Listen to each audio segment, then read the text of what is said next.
आता सगळे म्हणतील बुंदी, शेव, लाडू, चिवडा, वाटाणं, फुटाणं, खारी डाळ, बेडशीट एवढं सगळं घेऊन चटणी-बिटणी बांधून कुठं निघाला ह्यो एवढं पळत-पळत रेल्वेच्या मागं? तर मी निघालोय बघा आत्ता परतीच्या प्रवासाला.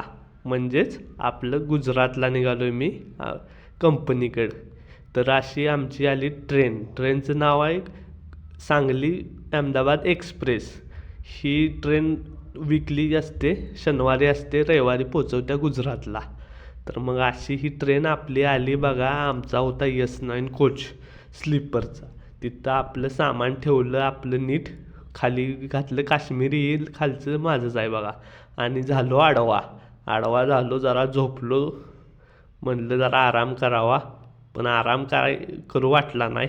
म्हणून मग मोबाईल घेतला. मोबाईल पण झाल्यावर बंद. जरा पुस्तक वाचलं. पुस्तक वाचत असा स्नॅप काढला आणि म्हणलं जरा लोणावळा पुण्याच्या जवळ आलतो, जरा व्ह्यूज बघावं बाहेरचं कसं कसं काय काय चाललंय. पण ही व्ह्यूज सोडून दुसरंच काय तर चाललं होतं. डोंगर पोखरायची कामं सगळी चालू होती. मग आलो आत आणि एक चावाल्याच्या माणसाचा इंटरव्ह्यूज घेतला. त्याचं किती किती काय काय कमवतोय जरा विचारलं. तो म्हणला रेल्वेत 11 ते 5 या वेळेत मी 400 कप चहा विकतोय. 400 कप चहाचं झालं 4,000 रुपये.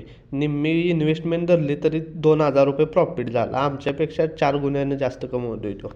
मग असं जेवलो आणि जरा बाहेरचा व्ह्यू एन्जॉय केला रात्रीचा मुंबई पुढं. मग तोपर्यंत स्टेशन जवळ आलं. मग आवरलं सगळं, बॅग पॅक केली, तोंड वगैरे धुतलं आणि मग असं उतरलो वडोदरा स्टेशनवर. जरा इकडं तिकडं केलं आणि मग म्हणलं आता जायचं बस स्टेशनवर आणि बस पकडायची आणि मग जायचं आपल्या रूमवर. असं थंडीचं गार वाटत होतं बसमध्ये. निवांत बसून आलो कोपऱ्याला विंडो सीटला, व्ह्यू एन्जॉय करत. गुजरातचं व्ह्यू एकदम भारी असतात. घरी आल्यावर मस्त दूध तापवून चहा पिला आणि